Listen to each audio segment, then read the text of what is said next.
Welcome to the show From Ground to Great, a business, aviation, and personal growth podcast. I'm your host, Daniel Ruiz Jimenez, and today we have Grant Chastain on the mic. How are you doing?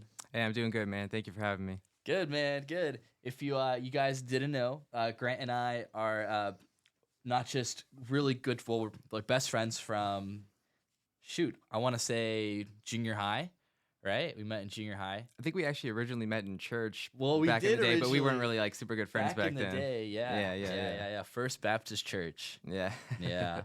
Yeah, I don't know. Do you remember seeing me at First Baptist Church, or is it your parents that are like, oh, I remember seeing Daniel, or? Vaguely. I feel like I remember seeing you, but that was back probably in like fourth grade or something. So it's, that's been what, 10 years now? I mean, it's been a long time. It's been a while, dude. Yeah. I remember, Payne Barksdale? Yeah, I His remember. dad used to be like one of the, I guess, pastors slash, what would you call it? Like kid, like took care of the kids too for the morning service. Yeah. Was he? I think he was one for the teenage group. Was it, or was it? No, he was for like our age group. Oh, dude. it was okay. Yeah. Because I remember him. I don't remember Payne. I just remember his dad. I don't know if you remember him from church as well or seeing him. He looks like him though, kind of like he's like tall, like kind of skinny. Yeah. But yeah, he's in that. He's actually he's like a fighter pilot now. Did you know Payne that? is? Yeah. That's cool. Yeah. He did the whole. He went through the Air Force Academy, and now he's he's rocking jets. I don't know what jet it is. It's on his story, but it's pretty cool. Yeah, man, that's pretty awesome. Yeah, I got a lot of respect for people who go into that career field. Yeah, man. Yeah, I mean, you gotta put in work, just. Well, it's a lot, a lot you have to go through. I imagine. Did your dad did he do the academy? Yeah. So as far as I know he didn't fly fighter pilots, but he did do the cargo planes. I don't remember what the exact plane was, but I know he flew in Desert Storm. Because he was in the reserves for the Air Force for about 20 years. And so that's basically because, like, when he grew up, he couldn't afford to get, like, his pilot license and do the hours, So the way he did it was he went into the Air Force Academy first and then got his hours through that, was in the reserves for, about 20 years. And then he retired and became a commercial pilot after that. So that was kind of his pathway to get into because he always wanted to be a commercial pilot, But then at the same time, like, it's kind of a win-win because he could do Air Force, he could serve the country, and then he could also, have his dream of being a pilot, So it kind of worked out good for him. Yeah. Can you try pointing the mic just a little bit closer? Yeah, like that. There we go. Yeah, sorry about that. No, you're good. Yeah, I mean, a lot of people do that too because like flight school is expensive, man. It's super. I mean, I dropped probably like $20K on the and it took twice as long. I took twice as long getting my license just because, like, when you're taking a lot of breaks because of financial reasons and weather is a big factor too. I mean, just you lose the muscle memory that you've gained in all those times of absence that you're not flying. That's fair, and especially in something like that, it's all about consistency. Yeah. So dude. you're taking time off, it makes it harder to stay focused. Yeah. Did you hear about the guy who was on Horizon Air and he tried pulling the fire extinguishers on the flight? I don't think so. No. Okay, so he was backseating for someone. This guy, he was an Alaska airline pilot, but he was backseating a Horizon Air flight, and he tried pulling like these red handles that shoot out this extinguishing agent in the engines. And if you do that, like, there's no way to restart the engine or anything. It's like done, because it's like imagine foam, like, right, like if you get like an actual fire extinguisher, imagine that, but going into the engine, like there's no way to recover that, And later on, like they were able to stop him, but later on he was like, "Oh, sorry, man, like I was high on shrooms." So, man, was he an employee or just a passenger? Well, I think he was just able to. Like pilots are able to just like backseat flights, like the jumper seat. Right. I don't know if Horizon Air has an affiliation with Alaska Airlines. Like if it like feeds in, like if it's a feeder into into Alaska or not. Like, like I believe SkyWest feeds into. Oh shoot, I don't remember. I want to say it's United. SkyWest feeds into United. Like those shorter flights are gonna be SkyWest flights to take you to a main hub, and then that's where you take the big plane, like a big Boeing or something, and you'll go to your final destination usually. I think that's similar to I know American Airlines. They have American Eagle, for the short flights. Mm-hmm. Yeah, it's the one my parents take when they commute to work. Yes. Yeah, usually from Sacramento to LA, it's like an hour and a half flight. So they do American Eagle. Yeah, yeah. So those are the ones that those are the newer pilots. So the newer pilots usually are on those called regionals. Right. And so once they get more experience and stuff, then they'll start flying like the main big, 747s, 777s. Yeah. I got to start them out small. Yeah. Some easier flights. Yeah. But it's tough when you start out as a pilot. From what I understand, you have to work a lot of holidays, and you don't have really good seniority, right? I mean, you probably know about this, and so you don't really get a choice in a lot of the flights that you work, right, for the first few years. And then once you start building the seniority, you get, you move up in the company, and then you start getting better and better choice of the trips you want to do, and you don't have to miss your kid's birthday and Christmas and all this stuff that you don't want to miss. Yeah, you get shit on, man. Yeah, from what I understand. And you get shit pay too. Like I have someone who, so you need 1,500 hours to even go to like a regional, pretty much. Like people say the airlines, because it is going to be the airlines, but you're going to go in the regionals, not like the big boys. Yeah. Or something that feeds into the big boys, right? But I know someone that is flying. I don't remember what the feeder is, but he basically island hops in Hawaii.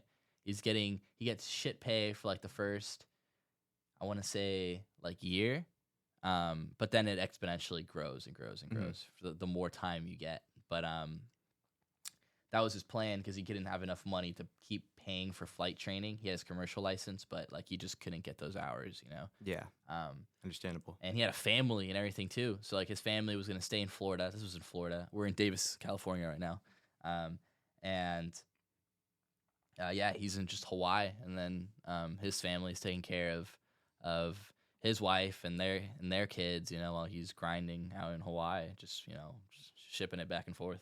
Yeah. Yeah, man, big ups to him. I hope he can get his hours in and make his dream a reality. Yeah, man. Yeah. And he was there was a weight requirement too, because he was flying the caravans, and he was a little bit up there, not by much, but he was up there. So he like had a very methodical plan, and he was able to accomplish that to go get the job, because it was like I don't want to say it's not because he wanted to be more fit, but it was like I have a family, and I can't do this job because of the legal weight requirement as a pilot, and all the cargo or passengers that I'm going to fly.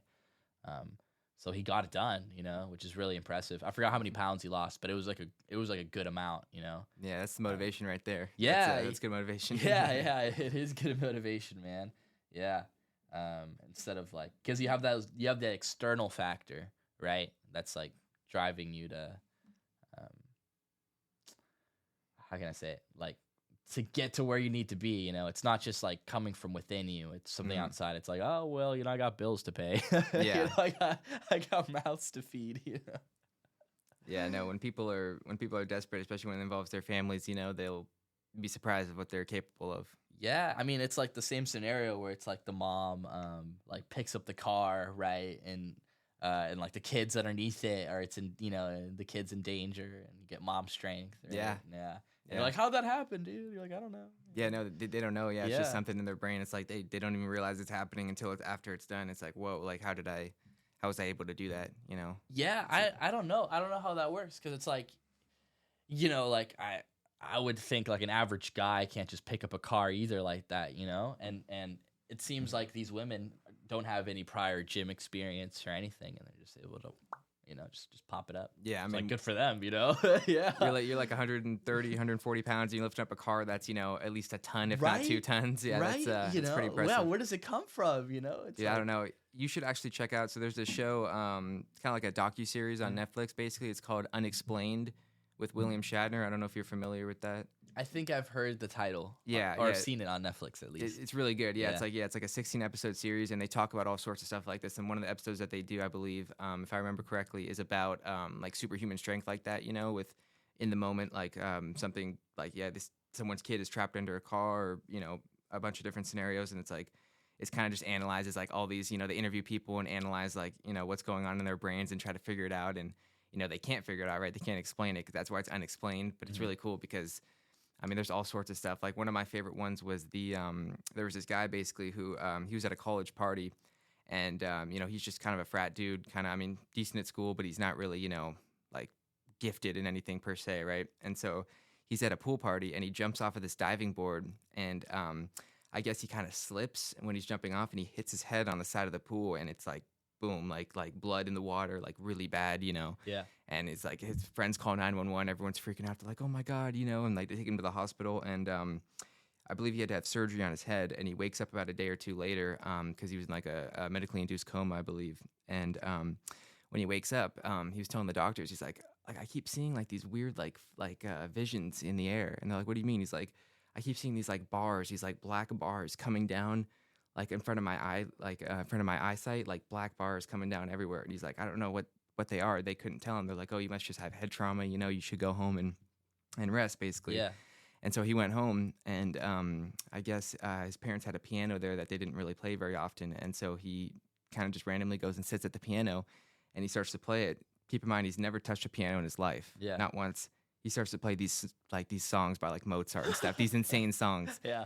And they can't explain it because he never had touched a piano before. He doesn't know how to read music, but whatever he was those things that he was seeing in his eyes, those were somehow they were related to piano, and he was able to play these songs that. And now he's a professional piano player. He plays shows all around the world.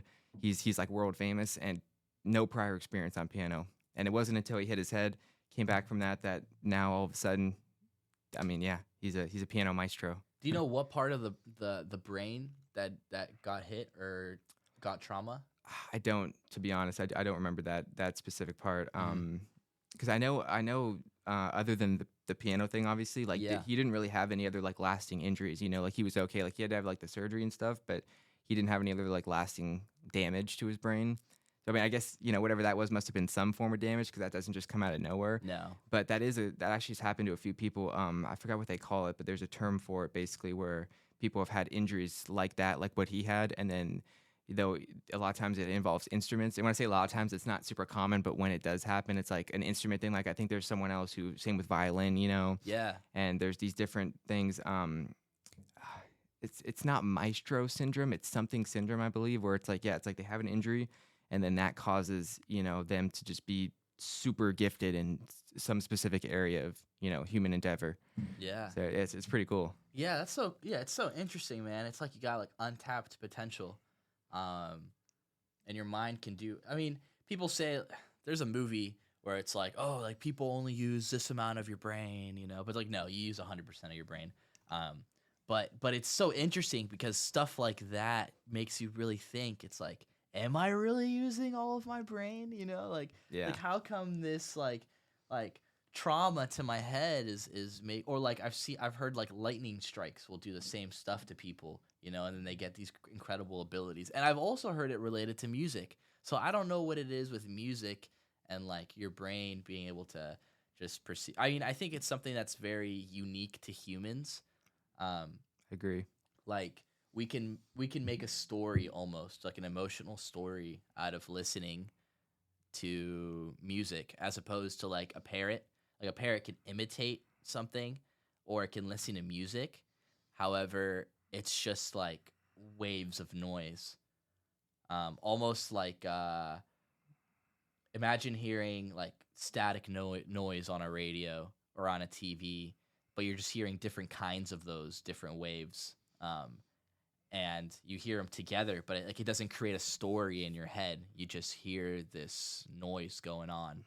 And so humans have a very, we're really unique in that way, where we're able to kind of interpret it into something that gives more of a profound meaning.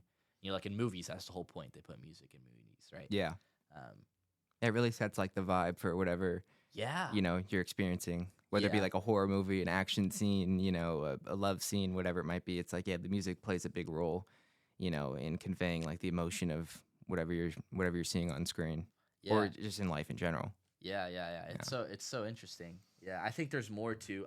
I feel like if people were to get superpowers, just from you saying this, and this is totally not backed up from anything that I've like seen, but I wonder if like the key for human superpowers has to do with music. You know, there's something. The Monroe Institute. I've heard of it, but I'm not really familiar. You've heard of the Gateway Experience, though, right? Yes. Yeah. So the ones that conducted that was the Monroe Institute. And so they say that through the process of binaural beats, which is being able to use your left and your right hemisphere of your brain, basically, if you put two frequencies on either side of your ear, right, one on your left, one on your right, they can cancel each other out or mask each other in a way where you get a new frequency that you might not be able to play necessarily that's audible, right? And then from there, your brain really likes to match like wavelengths.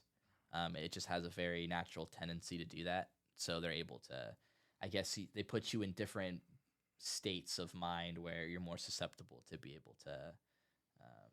In the Gateway experience, their whole thing on the paper is being able to like escape time and reality and like talk to beings and stuff, which is pretty interesting. That's pretty crazy. Yeah, but they use the medium, right, of like these binaural beats to then have a narrator like to talk them through of like how to calm down your body and then be able to heighten your mind to be able to do this stuff, And then again, I've never heard of anyone successfully being able to do this, so I don't know. It was just an FBI survey or CIA. No, CIA. Maybe? Yeah, thank you. It was CIA survey that they were doing to try to explain to see if like this would help them and try to understand like what their meaning behind it is and if it's something worth taking into account for the Department of Defense.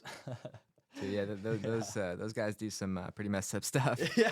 Yeah, I mean, MK Ultra. I mean, all this stuff. It's I mean, the fact that they what's the word? Experimented on people with LSD. Back in the I believe it was in the 1970s. Yeah, you're probably familiar with that. Yeah, there's a movie. Not super related, but kind of related. It's something about the men who stare at goats or something like that. Have you heard of that? It's a funny story that's based on an actual true story. I don't think I'm familiar with it actually. No. Okay, so they were like same thing. Like they were trying to integrate some like mind Jedi tricks, or the CIA was, and put it into the military, and supposedly the scene is, right, these guys staring into a goat, and just by staring at it, like it's able to just concentrate into its eyes and stop the goat's heart, and then it just drops dead on the floor. Okay, yeah, that actually sounds familiar. Yeah. I might have seen a scene from it or something. Yeah, that yeah. Sounds super so it's based on a true story, which is crazy. Yeah. Like there's accounts of it, right? But it's funny because in the movie, it's like, well, some of it's kind of just for like shits and giggles, but some of the stuff really happened, And then we're like, no, we're not kidding, Some of the stuff really happened because it's such a bizarre movie. And then at the end, they, I guess I'll kind of spoil it. I mean, if you haven't seen it, whatever. But they're at this base or something. They go and navigate some space, and they're like, this one guy that used to be one of these like Jedi people that used to stare at goats and stuff or whatever. He gets a calling to go to the desert, and they find this base, and they like drug everybody. They put LSD in the water at this like military base. Because they were harming more goats to try to like make the experiment bigger. And so like they add LSD to the water, and like everyone's like tripping, on tripping balls and yeah. stuff like that. Yeah, man, that sounds like an interesting movie. Do you know if that was made around the same? Is that like an older movie, or is that like a newer? No, this is thing? like, I mean, like the graphics are good, Mhm. So, I mean, it's like real actors and stuff. But I want to say maybe it looks like a 2010 kind of movie, probably, or like around that area, give or take 5 years on either side. And you were saying that is based on a true story, and is that something that the CIA was also doing with Yes. yeah, okay. Yeah. Dude, yeah, that's pretty crazy. Crazy, right? Yeah. The stuff that the CIA does, I think it's because they were incentivized by the Russians too, right? Right? Yeah. Because they were on the same wavelength of trying to do something about that. Yeah, I don't know as much about the Russians doing that, Yeah. but I know they did do a lot of the similar stuff. Like you've probably heard of the famous like Russian sleep experiment. No. They did. So I don't remember the year, so I don't want to just say it because I honestly don't know. But this was a long time ago. If I had to guess, I'd say 1960s roughly. And it's still kind of like a rumor whether or not what actually happened is true. But there's these pictures floating around online that nobody knows whether or not they're real. But essentially, what happened was the Russian, I think it was during the Cold War, if I'm not mistaken, and these Russian scientists, they wanted to experiment. Basically, they wanted a way to keep soldiers awake for long periods of time. Because we all know that, like, if you stay awake for, I don't know the time, but it's like the longer you stay awake, they compare it to being intoxicated to alcohol. Yes. And it gets worse and worse and worse. Yeah. Like if you're up for like 4 or 5 days straight, I mean, it's like you have serious problems, like mentally. And so they developed this new drug basically to give to these soldiers in the experiment, and they locked them all in a room, and basically it was a gas, and they kept pumping the gas in the room. And these guys, basically, as it goes, the story is that they were awake for, I want to say, some of them it was like up to like 2 weeks with no sleep, and basically started going like psychotic and like eating each other and like all this crazy like stuff. Like, again, it's not confirmed, right? Because it was a Russian thing. We don't know 100%, but that's basically how it goes. And there's these pictures online of these guys that look like almost like aliens. Like their faces are all like black and like they have giant eyes and like they look like almost like like from like a horror movie or something. That's pretty crazy. That's so nuts because like I feel like everybody knows just internally like you need sleep, right? But technically the body, it's like, I mean, a lot of stuff happens when you're sleeping. You're able to recollect and understand and actually process the information of learning. Like when you learn, it's actually when you go to sleep where everything gets really solidified and stuff. And there's cues in the waking world that you can use that in nighttime you can help to apply. I guess that's going kind of towards personal growth, but it's weird because we don't really know exactly like why we go crazy without sleep. Like it still needs to be studied. Like obviously we just like kind of know, but we don't really know if that makes sense. Like there's no indicators showing that we would get messed up if we don't go to sleep. However, we see cases where if you don't go to sleep, that that happens, right? You get all loopy, and people have experienced it, right? The most common one is you see is especially around major cities, with methamphetamine use. Okay. Yeah, these people people are just up all night. I mean, yeah, no, they are. Yeah, they'll go on these binges for multiple days, and yeah, I mean, not only are they destroying their mind with the drug itself, right? Yeah. But then, yeah, they go on these 3, 4, 5 day binges, and they're just, I mean, they go psychotic. They're a lot wired, of times. Yeah. And it's not just from the meth; it's probably from the lack of sleep. It's probably it's probably going to be a combination. It's a whole of the combination, both. right? Yeah, it's like a vicious cycle, right? Yeah, you keep doing it, you keep staying up. Yeah. It's a little 1-2 action. Yeah. Oh, that's funny, man. Yeah. You want to talk about? Let's talk about Davis Vending Company. You want to explain it? You want to explain what it is, what we're trying to do, and what you do and stuff. Yeah. So let's see. So basically, this was about back in July, I want to say we started.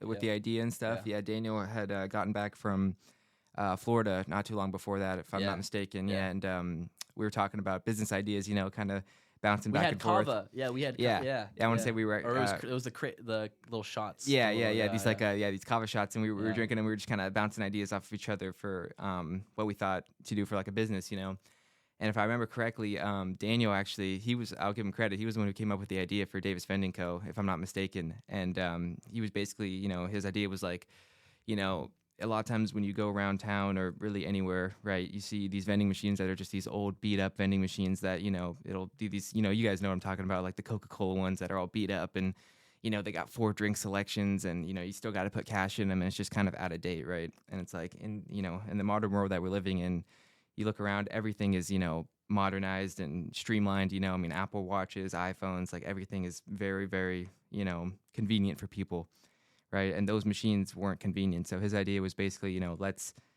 modernize the vending machine, which I thought was super cool. And so the idea was that we basically buy these, much nicer vending machines, and they're focused around credit card readers, right? So you don't, because most people don't carry cash now. I don't know the exact number, but most people don't carry cash now from what we understand. And so everyone has credit cards and, Apple Pay on their phone and their watches. And, so it's like, why not make vending machines with credit card readers, right? And so people, it's much more convenient for them. They don't have to go to the bank and get cash, or if they don't have, oh, no, I can't get a snack. It's like, it's much easier for them. And on top of that, we also wanted to, have like a lot of like healthier snacks and stuff. And not only just snacks, but also like convenience items like charging cables, condoms, like all sorts of like convenience items that you'd get at like your typical 7-Eleven. And yeah, so that's basically about it. We just kind of want to modernize all that and focus on mainly apartment buildings, because that's where a lot of the UC Davis students here are concentrated. So we figured, that's probably a really good place to have them. And so we're trying to get all around town and have them in every building. Yeah, kind of build a name for ourselves. Yeah. And so we won't say their name, but hopefully we're getting vending machines in somewhere soon. They in negotiations now. We are in the negotiation phase. I mean, it sounds like when we went into the building, they were like, "Oh, you're Davis Vending Co." They're like, "Oh, you're the." Well, they didn't say that. They're like, "Oh, you're the vending machine guys." Yeah, that's more along the lines of what they said. But yeah, they're definitely excited. At least they knew about it. It didn't seem like it was like, oh, it's you guys. Yeah. I think we're making good steps too. We got a solid website built. Credits to Daniel for that. Thank you, man. And then we've been, I think, doing a good job of building a social media presence. TikTok, Facebook, Instagram. We're doing a lot of cool like AI posts and stuff, and environmental stuff and healthy snacks and all that good stuff. So I think we're building a good name for ourselves in Davis. Because that was kind of our goal, is because a lot of even other people that I know in the past or have heard of that do vending machine businesses, it's not like, it is technically like a business, but it's more like, they just buy a few machines. They don't even really have like a business name or anything. There's no name behind it. Exactly, right? Yeah. So they just throw them in there, and it's like, oh, and a lot of times they charge the building themselves to even have their machine in it. Mm-hmm. So it's like, I come to you basically, and this is me as them. I'd be like, okay, so I have this vending machine that's old and beat up. I want you to pay me to have this in there, and I'm going to collect all the profits from you, right? So the building's it's just a like, win-win, I swear. Yeah. The building's just like, dude, like, why would I do that, right? So the reason that I think ours is also a little bit better is because what we're doing is we're when we put the machine in, we're not charging them for that, right? So we are providing a service to the people at the building, which we've conveyed that, and I think they understand that and are very receptive to it. And so all we're basically asking is that they pay for the electricity, right, for the machine, which is, if you look at it over a year, it's like, anywhere from 300, right, ish. Less, even less than that, yeah. So it's not really pennies on a dollar if you think about exactly, it. Right, yeah, for these companies, and so we're not charging them anything else, and we're providing a pretty good service to their students, because a lot of these buildings don't have anything similar to that already. There's obviously no vending machines, no like really like any way to get like snacks or convenience items there. I mean, obviously you have DoorDash, which is what I do a lot of times to make extra money, but and I do like it a lot, but then it's like, a lot of these, you have to pay a fee for that, right? And so it's much more expensive. And that's the cool thing about the vending machine is, we can get stuff for very cheap and then also sell it for cheap. Yeah. And still have a good profit margin. Yeah. Right? Without the delivery fee. Yeah. Yeah. No delivery fee, no tip, nothing. For a condom, you have to wait how long for a delivery? Dude, it depends. Sometimes you just need it now. Yeah. It's in the vending machine, Sometimes people's stuff don't get delivered too. Yeah. Or sometimes they'll take the food. Yeah. We won't say anything more than that. Yeah. Certain someone that we, or some people that we know. Yeah, some people, Yeah. So not always very reliable. There's a lot of criminal activity going on relating to DoorDash. That's so ridiculous, bro. Like, dude, it's your job, man. Like, why are you gonna try to like finesse these people? Yeah. And I won't go more into that. Yeah, so let's just say, we are gonna make everyone's life easier with this. I think, and the biggest thing, I think it's the brand that what you were talking about, and I guess this kind of cultivated itself the more because Grant and I have learned a lot from business, just trying to start everything up, and just how operations work and logistics and networking and making a presence for yourself and really, I like the idea that we have accountability. So like if for some reason, I mean, we took over like I want to say 2 months worth to even get a really good list foundation. And the whole point is that students can go and vote and change later on what items they want in their Yes, vending good point. machines. I forgot to mention Yeah. that. Um, but like we've taken a long time into account for that. But for some reason, if the experience is not good for you or it's shitty, well, guess what? We have accountability. Like our logo is on the vending machine as opposed to just like Coca-Cola or like Pepsi, you know? And it's like, Hmm. oh, well, who really owns the like who are the actual people running these vending machines? You know, they're Yeah. all busted up, they look ugly, and it looks like they haven't been maintained in forever, and they're just putting food in there with cobwebs. So it's like, well, what number do I call? Who do I call to like, you know? Yeah, it eats your $5 bill. You know, you're Yeah, not getting just that back. you're not getting it back. Yeah, Yeah, yeah, yeah, yeah. yeah. Hungry vending machine. But at least you're like, oh, okay. Well, Davis Vending Co. They were really good service. You know, like they're the ones that run these machines, or maybe I didn't have a good service, but I know who to talk to improve it. Right. So Exactly. that's the factor. We want to. I think really we've involved more about service, and our goal is to really um, try to tailor the experience as much to our customers as possible, and get constant feedback. It's not just a one and done kind of thing. It's that we're constantly trying to improve the business by getting people's feedback, by seeing what kind of stuff, because we have a charity pool too on the website where a portion of the money that we make will go to a charity. So we'll see what kind of charities people choose to want to put money into. Um, and we have like a QR code on there where people can scan it and tell us what they think about the service or like what I said, the food. So definitely tailoring it, and it's always a constant thing that needs attention. It's not something that we just leave there and we just put food in and that's it. Yeah. So we were talking about how we fit like different needs of the customers based on where they're at. Yeah. So depending on where they're at, and it's like it's not even that we adjust it accordingly. The only thing that we really adjust is like for example for Davis, a lot of people bike, so we have like these bike tire patch kits Yes. that you're able to buy, and boom, yeah, that's something specific, right? But like really, what we're saying, if like any kind of people live there or anything, the food is gonna get changed eventually to what that suits their like specific tastes. Makes people more likely to actually buy stuff from the machine when it's stuff that they Yeah. legitimately want, Yeah, right? yeah, because I can put whatever in there, and they're like, "Oh, well, I'm not really having it," but they have the option. Right? Yeah. There's no thing that I can think of that or other company, vending machine company that does that.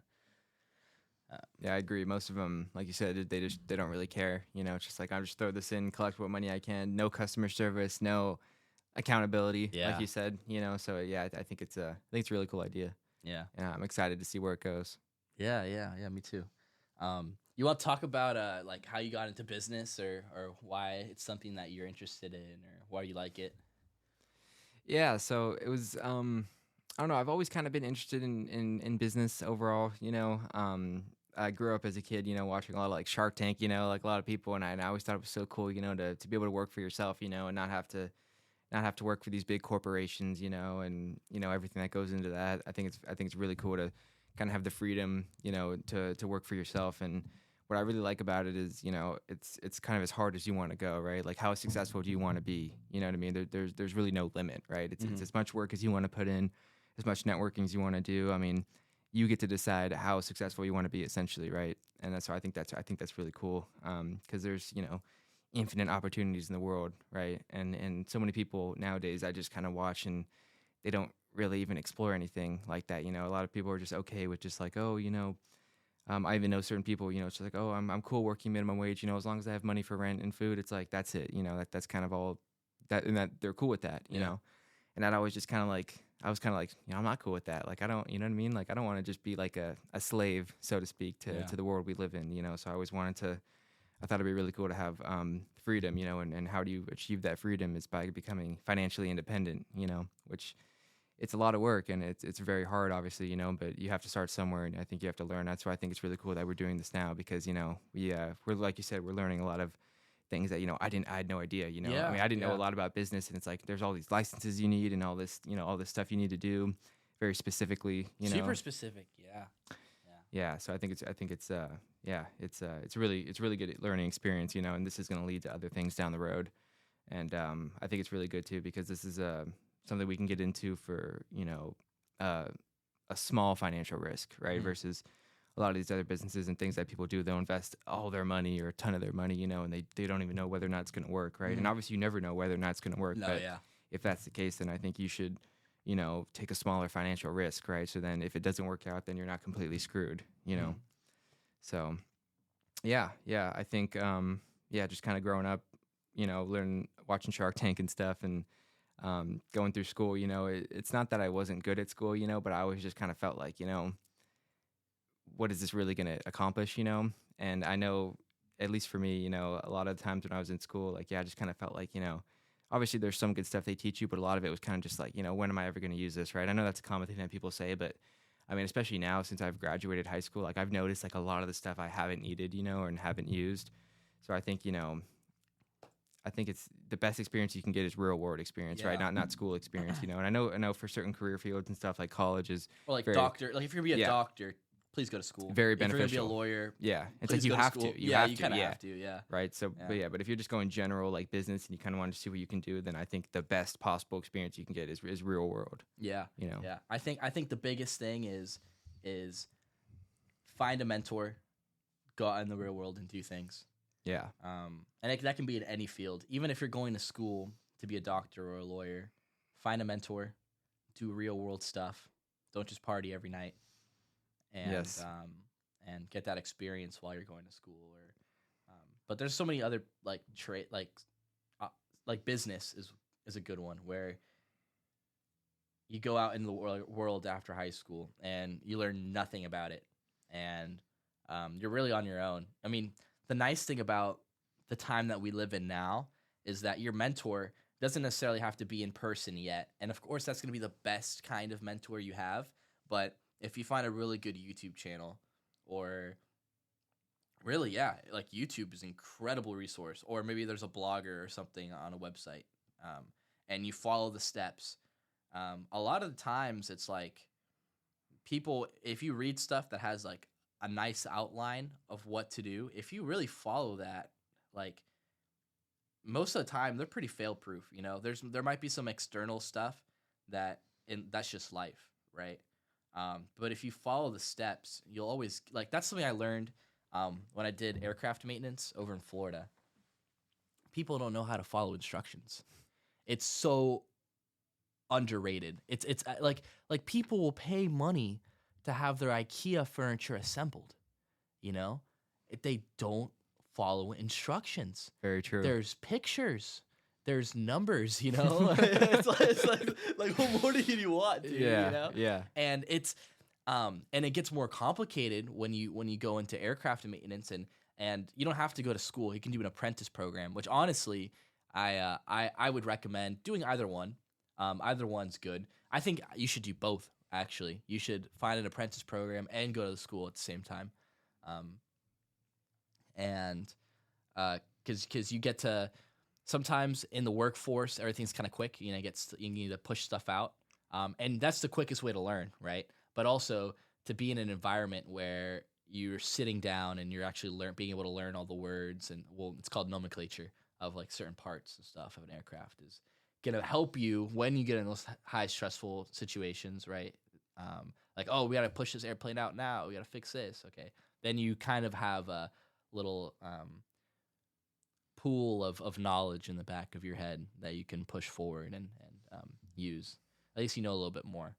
But following instructions, if you follow the instructions on an aircraft manual, the airplane's gonna get fixed. Now, there's some stuff where like maybe a bolt is like stripped, maybe it's seized, maybe the part broke off or something. Maybe you dropped a screw where you weren't supposed to, right? And you have to pick up the screw, because if it goes into like a component that's moving, you're gonna kill a family. Yeah, right, right. So that's life, right? The screw falling is life, But if you follow the instructions on that manual, there's a lot of good books out there that give you these instructions, and these mentors lay out these instructions for you. If you follow those, you're gonna make it. It's gonna get done, right? It's a matter of actually following it. It's a matter of actually following through. Some people Yeah. go in life and they're motivated and they're like, okay, let's do it. Okay, I'm step 1. Yeah, now I'm step 2, and then I don't feel so motivated anymore. It's getting kind of hard. And Consistency, I think, is one of the biggest things one of the things that a lot of successful people have in common, or I'd say the majority of them, is consistency. Yeah. In every regard. Yeah. Yeah. I don't think it's so much about the motivation factor. It's getting up whether you want to or not. Exactly. Yeah. Now there's certain tricks you can use to be able to influence yourself to go and do it, like a good night's sleep.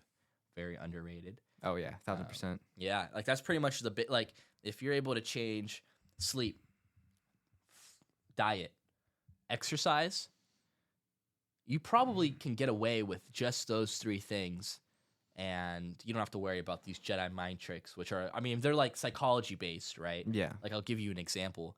I listen to the Huberman Lab podcast a lot. He's a neuroscientist over at Stanford, and I highly recommend that podcast. We're not sponsored by him or anything, but he's a great, I always listen to him on the way to school. And he's a great form of just like being able to turn science, and instead of just like in school, right, in high school, they just give you all these facts. They're like, well, how are the facts going to help me in my life? Where's the step plan of 1, 2, 3, 4, 5 that I can follow and I can see progress, right? And so he mentions that if you wake up and you feel motivated to go out, let's say I do jiu-jitsu in the morning, and I just went at 6 in the morning today. Let's say I wake up motivated, right, to go on and conquer the world. I should reinforce that feeling by thinking of the end goal, which would be being a better human being, getting a black belt maybe, being, I can defend myself better, whatever. There's also like a lot of mental skills and stuff that you learn. But let's say I wake up and I don't feel motivated. Well, you should actually think about how it would feel like in your mind to have not gone, like how shitty the feeling is, and internalize it. Like imagine yourself, what if I didn't go? And so it's like a fear factor. And then you're like, okay, for the rest of the day, I'm going to feel like a piece of shit for not going. Scientifically, that is proven to help you to go up and do the thing, even though you're not so motivated, because now you do have a motivation factor, but it's a different kind of motivation. It's like more of a fear factor, as opposed to like if you didn't want to get up and go to practice or the gym, and you think about the end goal and result, scientifically, it's not going to help you as much or at all, as opposed to you thinking about the negative side of things of what if I didn't go? What if I don't go today and put an hour of my time? How would I feel like for the rest of the day? That's a really good point, actually. I like that a lot. Yeah. And and then another good question to ask yourself too is like, if I don't do that, then how will I be using that time? Mm-hmm. Right? Am I just going to waste it watching TV or on something else that really doesn't benefit me in the long run? And then I think that, like you said, it almost it's like a cycle. You feel worse, and then you don't have as much motivation, and it kind of just keeps going. Yeah. So I think that's a really good point. Yeah. And like for stuff and goals that you set yourself, like 50% you've been taught in school. I'm talking as we're both talking as like 21-year-olds. Like, what do we know? We're naive. But 50%, and I've talked to my professor though, in business, and we were both saying like 50% is a lot. Like if you're able to improve yourself 50% more than you were yesterday or in a week, you know how crazy that is, dude? You're 50% better than you were yesterday or a week ago. So let's say for some reason you go to the gym, right? And you want to go every single day or 6 days a week, right? You miss 3 days. You're still 50% better, and that's not an excuse for telling yourself not to go to the gym. But you shouldn't still use those tactics, right? Like if you're not motivated, okay, what does it feel like? Use positive motivation. Yeah. Like, okay, I'm not motivated to go to the gym. Still use the fear factor, right, that we're talking about, that Andrew Huberman talks about on his podcast. But even if for some reason there's something that goes on, you're still went for 50% of the week. Now we can get it to more, and ideally you want to fill your goals, right? Like, you say you're going to do something, you better do it. That's just business too, keep your word. But 50% is a lot, as opposed to not going at all for the entire week, to the gym or practice or class or work, So that's not an excuse to tell you not to do it, just know that we've been hardwired where, like, an F, right, which is 50%, is like, oh my God, dude, this is terrible, right? It's like, no, dude, like, you're in an academic setting, but it's like the real world doesn't work that way, Now, if you're trying to go into a professor and your world is academia, then yes, that is your world. Unfortunately, you don't experience the other 95% of what the world is like. Yeah, that's a good point. But in reality, that's just how it is, Yeah, because, I mean, you can get, like, it's good to be book smart, but I think it's even more important to be, like, street smart in general. When I see that, in, like, business and just dealing with people in the world, like, yeah, you need to have real world experience for whatever it is you want to do. I think that's incredibly important. Yeah, dude. I mean, I think too, it's like a lot of people will, and I'm not like roasting anybody, right? A lot of people will have like great wealth of information, but they're not applying it. Knowledge isn't power. It's how you apply it, in the different circumstances. Now, same Huberman Lab podcast, they're talking about the emotions, right?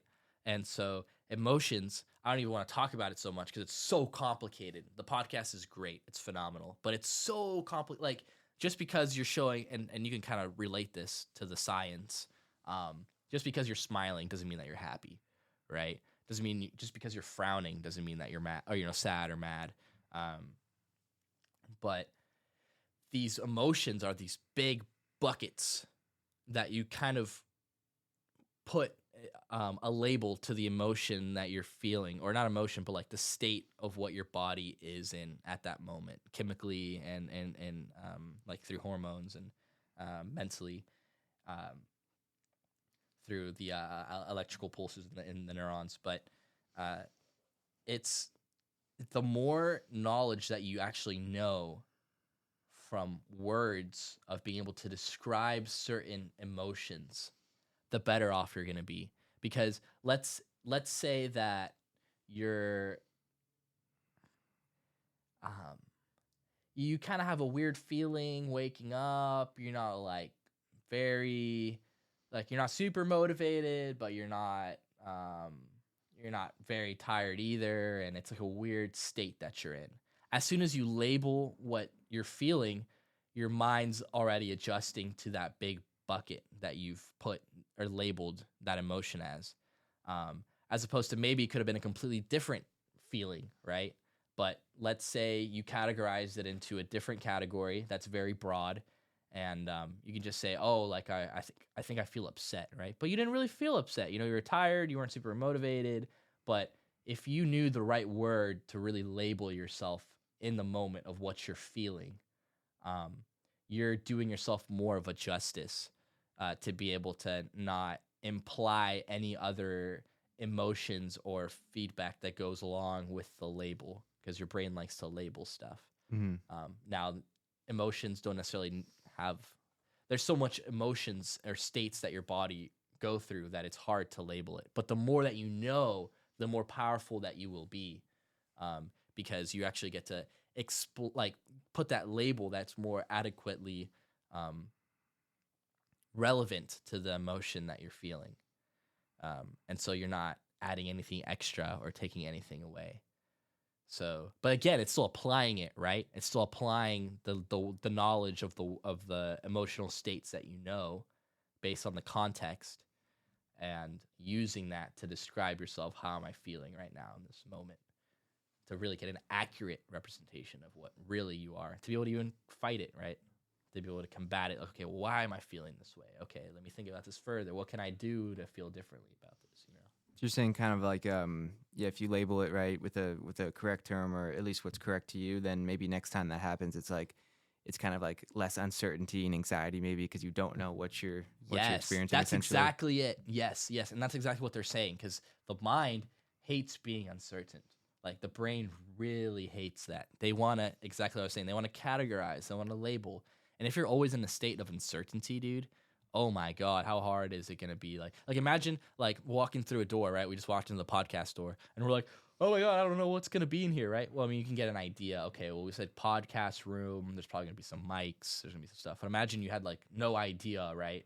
Like of any door that you open. That's really scary, dude. Yeah. Imagine you don't know. Every time you open the door, you can't even predict what's going to be on the other side. You know, like out of school, you know, you'd be like, okay, well, I'm going to open a door. It might be a classroom, right? I'm predicting that. But like there's like a dungeon, right? You're like, whoa, how did I get here? You know, like how'd that happen? You know, it's like, whoa. It's like, imagine being in a state of uncertainty all the time. And that's, yes. So yeah, labeling is learning all the vocabulary you can for the emotional states, which I am going to start working on, because I don't have a very good foundation of like states of emotion. But I think it's going to be very relevant and really important as I go on in life, to be able to really put myself in how I'm feeling, or what category I'm in. I think that'll help you with everything, you know, just in everyday life, Yeah. like motivation. And yeah, it's good to know like what you're feeling, because I think nowadays with a lot of people, you know, they are very uncertain. Yeah. And I think it causes a lot of anxiety, you know. Yeah. And then you see all these people on, you know, antidepressants, anti-anxiety meds, you know, self-medicating with, you know, whatever amount of drugs and stuff. So it's like, yeah, I think that's a big problem nowadays, you know. Well, it's the same thing, dude. And I think a lot of our generation, we're Gen Zers. Unfortunately, I don't know. I think there's like negative connotation to it. Unfortunately, you know? you're right. Yeah. But I think it's like the same factor. If you go back into, if you sleep enough, I don't think enough people are sleeping enough. If you eat right, I don't think enough people are eating right. You know, they're just eating in and out all day or whatever. If you do exercise, I don't think you're doing exercise. You know, and most people that you might say are more inclined on a depressed scale, they're probably not doing these. 100%. And they're going straight for medication, where it's like, dude, work on those 3 things. You don't need these mind hacks or tools that, you know, which are phenomenal, right? That you learn in neuroscience or psychology. If you just do those 3 things, you'll be way better off. But yeah, like a lot of people are resorting to medication, which we talk about usually when we hang out all the time. Yeah. I think it's going to be it's a really bad epidemic, and unfortunately, like if you're a pilot, right, you take some sort of pill or medication to like help you for especially if you're for like depressants or antidepressants, you can't fly. I actually didn't know that. Yeah, you're not allowed to fly. I guess that makes sense, but I did not know that. That's very interesting. Yeah, they're trying to fight it. A lot of people are trying to fight it because it's like, oh, they're seeking help. Just because it's so common nowadays, too. Yeah, it's probably becoming increasingly harder. But it shouldn't. No, I agree. Yeah, I 100% agree with you. It's like they're not working the ladder, right? I was learning that in jiu-jitsu too. Like if you want to pin someone down to the floor, and they're kind of like they're like their backs on the floor, maybe their legs are up, trying to defend you. You know, there's a process. It's the instructions. So 1, 2, 3, right? Step 1, take control of their ankles or their feet. Step 2, now that you've covered that, still control that. Go up to the knees. Now that you have that, or you have an opening, go to the hips. Now you've controlled the person. Now you have them in side control, and then you can go to a mount, you know, and do what you need to go. But there's a process, right? Or like for different moves in jiu-jitsu, as long as you understand the principle of like for takedowns, it's really moving the head and moving the shoulder down, because now that that's unstable, then you're able to take advantage of the posture that they're in and the vulnerability. But it's like if you know the steps, right? Then there's so many variables in life, right? Like the screw like falling into the cockpit, or the same aircraft mechanic scenario I was giving, or the bolt is stripped or whatever. There's a lot of scenarios, but if you know the fundamentals, like eating, you know, sleeping, getting enough exercise, it's going to make everything infinitely easier, right? Yeah. And you won't have to, you know, I mean, there's of course people that need medication. We'll say that right now, and we're not like we're not in the medical field or anything. We're business Yeah, people. we're not. This is not medical Yeah, advice. yeah, this is not. Please don't follow this. But there's so many people that like same thing. Like, if you listen to other people's advice and like for like a neuroscientist, for example, they they'll say, or he'll bring a lot of people. Same guy, he'll bring a lot of people in. It's the same factors over and over again. Yeah, and I can't speak on a lot of other people's experience, but one thing I will say, at least for myself, is that when I was in high school, actually, I was diagnosed with like general anxiety disorder. That's what they said I had, and they actually gave me this medication that I won't mention on the podcast. It's just an antidepressant. It's very common. There's probably a lot of people on it, especially nowadays. And they told me, they're like, yeah, take this, once a day, right? And after a few weeks, it'll start to build up in your system, right? And you're gonna start feeling better. And I want to say it was probably 6 months I was doing it, and I was doing exactly like they were saying, right? Taking it, consistently, exactly as the doctor ordered, right? As they say. And I started feeling worse, honestly. Like I was feeling worse and worse, and finally I was like, you know what? I think I'm gonna try to do the opposite of what they're telling me, And they told me, they're always like, never stop this, like without talking to us first, and make sure we wean you off and all this and all that. And I was like, you know what? I mean, I'm not advocating this, but I'm saying what they were telling me wasn't working, so I wanted to try something else, And so I stopped doing it, and I want to say it was about a week or two later, and I already started feeling better. That's crazy, dude. And the motivation started to come back. It's almost like the medication kind of put me in like a state of like perpetual like I don't know if this is the right way to describe it, like okayness. Like it almost makes you like mid. okay, You're yeah, mid. okay with what's going on. Because Yeah. like I was lacking in other areas of my life, that I should have been putting more effort and work into. And before, I think that was almost what was causing the anxiety, right? Because I didn't have those things on point, so it was making me uncertain about my life and kind of like oh crap, like what's gonna happen, and then that causes the anxiety, right? And then instead of dealing with the root of the problem, they gave me this medication, which is almost like a Band-Aid, right? Over instead of a stitches, right? Or instead of getting to the root of the problem, you're just kind of covering up the problem. And so it kind of put me in like a state of like perpetual, like just like, oh yeah, I'm okay with everything going on. But then I started having side effects, and I think, again, everybody's different, so I can't speak for everybody, but it was almost like my body was like, this isn't like what we should be doing. It was almost like it was trying to tell me, like this isn't really helping you, right? It's kind of just covering things up. So then I think it got worse as time went on, and then finally, I stopped it, and it's like, dude, I start to feel better, and then motivation comes back, and it's like the reverse of the vicious cycle. It's like a positive cycle where you start to feel better, and then you do more things for yourself, and then more things, and it just gets better and better, know?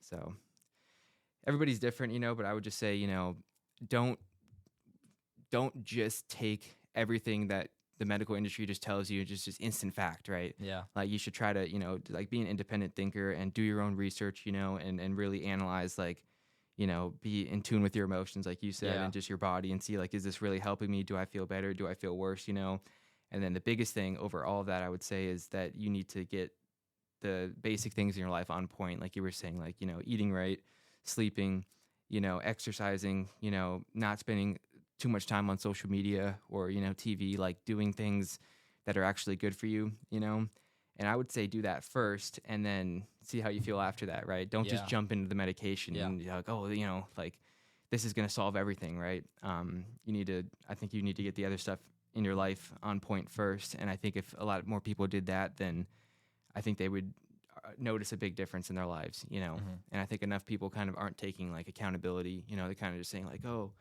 I don't know why I feel anxious or depressed, and it's like, I mean, if you really analyze your life, I think you could find some things where it's like, that if you change, I'm not calling anyone out, obviously, I'm just saying, like, I learned this too. It's like, I think if you really analyze your life and it's like, why am I depressed, right? It's like, well, maybe I'm, like I said, not doing all these things, it's like, so I started doing all these things and even doing more for myself. It's like, I think a lot of people aren't going to feel nearly as depressed or anxious if they do that stuff, At least that's what I've noticed. Yeah. So, like, I would say, or I would argue, get medical advice, right? We're not doctors, but maybe ask your doctor or clinician, like, hey, is there any steps that I can take before taking medication right away? Like, is there anything I can change in my daily habit now?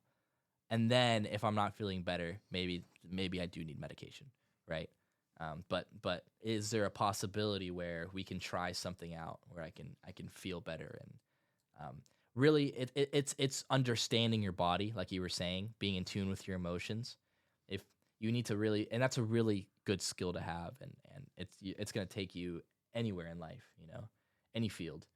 Um, if you are really in tune with it, then you're going to be able to know, and like you're saying, analyzing yourself, kind of know, okay, what things can I try before maybe going into a prescription or something. Because anxiety and depression, like what I've learned 1,000% is that it's your body trying to tell you something, right? And like you said, I don't disagree. I think there is a small minority of people where, this stuff is either genetic or, there's a specific reason for it happening that doesn't involve, stuff that any external factors that you can work on. Yeah, right. So I think it's really your body trying to tell you something, and it's really hard to listen and understand what that is, because I do think it's different for a lot of people, but I do think there's a lot of common things like we talked about that a lot of people can do, that are really going to help them, and so I think, these days we kind of just throw medication at every problem, because medication, a lot of medication nowadays, like modern medicine, is very helpful, and so I think people almost trust it too much.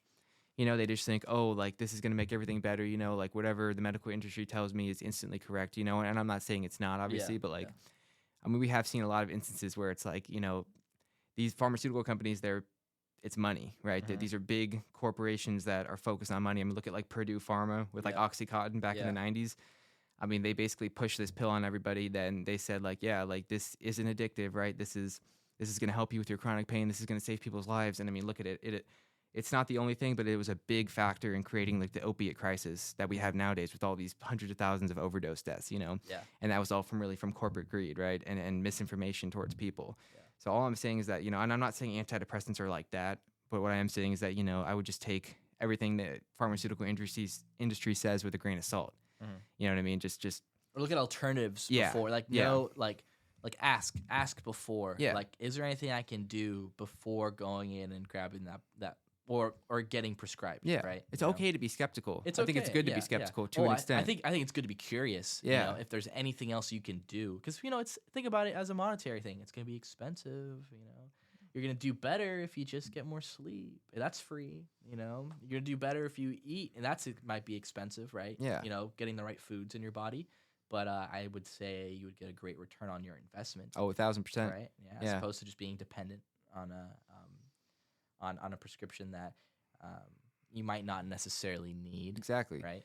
It's like a lot of these prescriptions have like a lot of side effects, like we all know that, I mean, I know that from experience, like there's a lot of like weird side effects, right? Because these aren't natural things, right? And I'm not saying that they're not. Well, they are natural in a way, but it's like you're imbalancing what your chemical and hormonal balances in your body already. Well, yeah, but like how like some of them they are synthetic medications, Yes. So it's like basically the way I look at it is like, what would you rather do, right? Take something that you're not necessarily like, it's not like really like a natural thing for you to take, right? Or would you rather do things that are people have been doing for thousands of years, and that you look at successful people and people that aren't depressed or aren't on medication, they have all these things in line most of the time, right?